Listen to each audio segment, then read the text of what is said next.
Assalamualaikum warahmatullahi wabarakatuh. Alhamdulillahirrabbilalamin.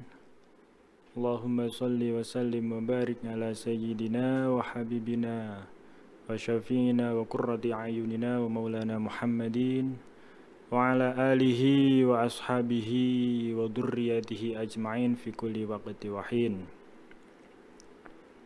Pemirsa mimbar penyuluh agama pada channel YouTube Kementerian Agama Kabupaten Kulon Progo yang saya hormati, semoga kita semua mendapatkan rahmat dari Allah Subhanahu wa Ta'ala. Amin ya Rabbal 'Alamin. Semoga pemirsa semua di dalam menghadapi banjir informasi masih bisa fokus, masih bisa berkonsentrasi di tengah problem masyarakat yang global maupun nasional yang terkadang membingungkan kita, mengganggu kejernihan berpikir kita. Namun yang terpenting tidak mengganggu kewajiban kita dalam menambah wawasan, menambah ilmu, terutama melalui mimbar penyuluh agama di channel Kementerian Agama Kabupaten Kulon Progo. Menyikapi surat edaran Menteri nomor 2 tahun 2024 tentang pelestarian lingkungan. Selain dari 3 hal yang lain seperti mencegah dan mempercepat penurunan angka stunting, penurunan angka kemiskinan, dan pemberdayaan ekonomi. Kalau berbicara tentang lingkungan, sebenarnya banyak sekali Al-Quran dan hadis yang berbicara tentang isu-isu lingkungan dan alam semesta terutama ya. Tapi sebelum membahas lingkungan, mari kita berbicara dulu tentang alam dan manusia. Nah, manusia dan alam semesta ini memiliki hubungan. Hubungan itu harus hubungan yang harmonis. Seperti di dalam Al-Quran, kita diciptakan oleh Allah Subhanahu wa Ta'ala untuk menjadi khalifatullah fil ard. Khalifah bisa berarti pemimpin atau pengganti. Artinya, khalifah di sini adalah manusia yang bisa mengelola dan mengantarnya kepada tujuan penciptaannya. Dalam firman Allah sudah disebutkan di dalam surat Al-Baqarah ayat 30. A'udzu billahi minasyaitonir rajim. Bismillahirrahmanirrahim. Wa idh qala rabbuka lil malaikati inni ja'ilun fil ardi khalifah. Qalu ataj'alu fiha ma yufsidu fiha wa yasfiku ad-dima'a wa nahnu nusabbihu bihamdika wa nuqaddisu lak. Qala inni a'lamu ma la ta'lamun. Ketika Allah akan menciptakan Nabi Adam, malaikat protes, bertanya kepada Allah, kenapa kok perlu diciptakan Nabi Adam sebagai khalifatullah fil ard? Karena dulu telah ada manusia yang kerjaannya hanya merusak alam, menumpahkan darah dan lain sebagainya. Karena mungkin malaikat merasa bahwa dirinya lah yang paling pantas menjadi seorang khalifah. Karena malaikat kerjaannya bertasbih terus, kemudian mengagungkan Allah, tidak pernah bermaksiat. Makanya malaikat bertanya kepada Allah, kenapa kok harus diciptakan manusia yang bernama Adam? Namun itu memang ada benarnya apa yang dikhawatirkan oleh malaikat itu, karena Allah tidak menyanggahnya. Allah hanya menjawabnya dengan jawaban yang singkat. Inni a'lamu ma la ta'lamun.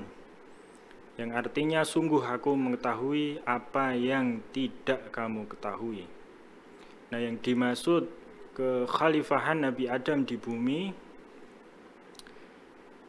itu kedudukannya sebagai khalifah untuk melaksanakan perintah-perintahnya dan memakmurkan bumi serta memanfaatkan apa yang ada di dalam bumi, apa yang ada di alam itu.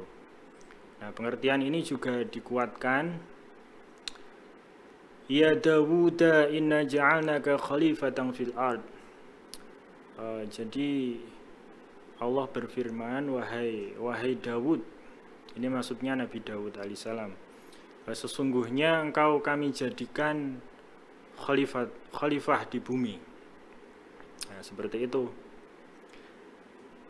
Bahkan tentang hubungan manusia dan alam ini bisa dikatakan seperti sebuah perumpamaan, ada bunga, ada tumbuhan yang memiliki bunga dan bunga itu belum mekar.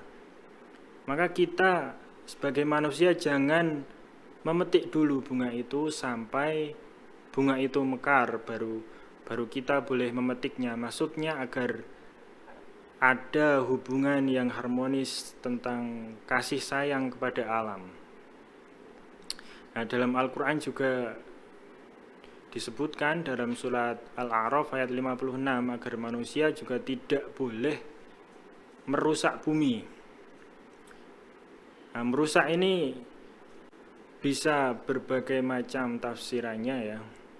Seperti merusak hubungan sosial antar manusia, merusak jasmani rohani orang lain, merusak lingkungan, dan lain sebagainya. Jadi memang dulu sebelum Nabi Adam diciptakan,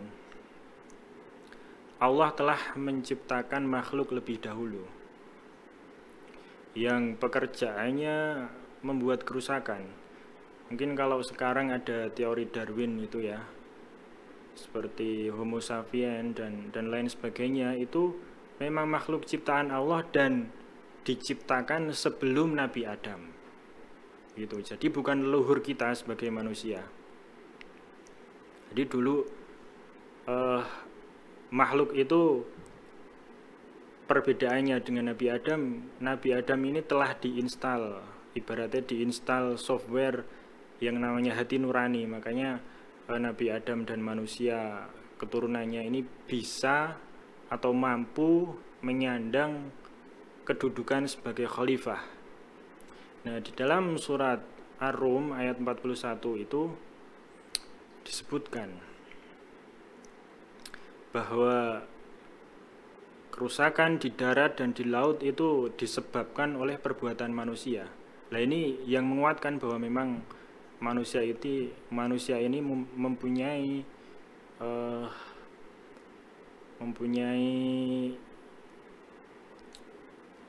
atau mampu untuk merusak alam seperti itu. Maka kita sebagai manusia harus memiliki sikap mencintai bumi, karena kita sebagai manusia berasal dari bumi dan pasti kembali kepada bumi. Makanya kalau di Indonesia, di Nusantara ini ada istilah namanya Ibu Pertiwi, bukan Bapak Pertiwi atau Simbah Pertiwi, karena maksudnya adalah kita lahir di bumi, hidup di bumi, makan di bumi, menghirup udara di bumi, dan mati juga di bumi Nusantara. Nabi pernah bersabda, seandainya kamu bahwa kiamat akan berlangsung besok, sedangkan di tangan kamu ada bibit tanaman, maka tanam dulu. Jadi Rasulullah mengajarkan seperti itu. Maksudnya ini bisa berarti bahwa kita harus menjaga lingkungan, namun bisa berarti juga bahwa kita sebagai manusia, walaupun besok kiamat, kita tidak boleh berhenti untuk berikhtiar melakukan kebaikan. Nah, dalam surat Ar-Rahman, A'udzubillahi minasyaitonirrajim, was-samaa'a rafa'aha wa wada'al mizan. Dan langit telah ditinggikannya dan dia ciptakan neraca keseimbangan.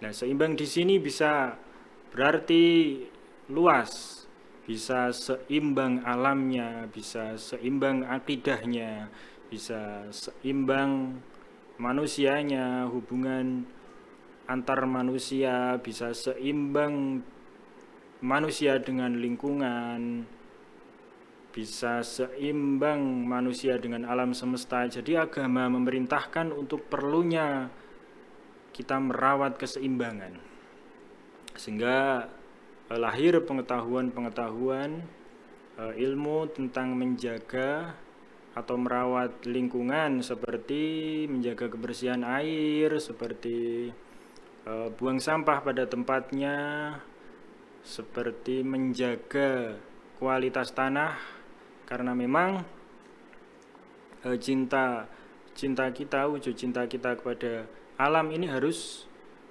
dibuktikan dengan tindakan. Karena yang terjadi sekarang, manusia sekarang khususnya, itu mengeksploitasi sumber daya alam dengan tanpa memikirkan lingkungan sekitar kita. Padahal kita tahu bahwa kita memiliki anak keturunan, memiliki generasi selanjutnya yang akan mewarisi apa yang kita lakukan sekarang. Maka memelihara lingkungan itu sangat perlu, karena itu memang tujuan dan tuntunan agama. Jadi tugas khalifah itu seperti itu. Seperti contoh, kalau di dalam istilah Jawa ada hamemayu hayuning bawono, artinya menciptakan, mencintai dunia, mengindahi dunia yang indah.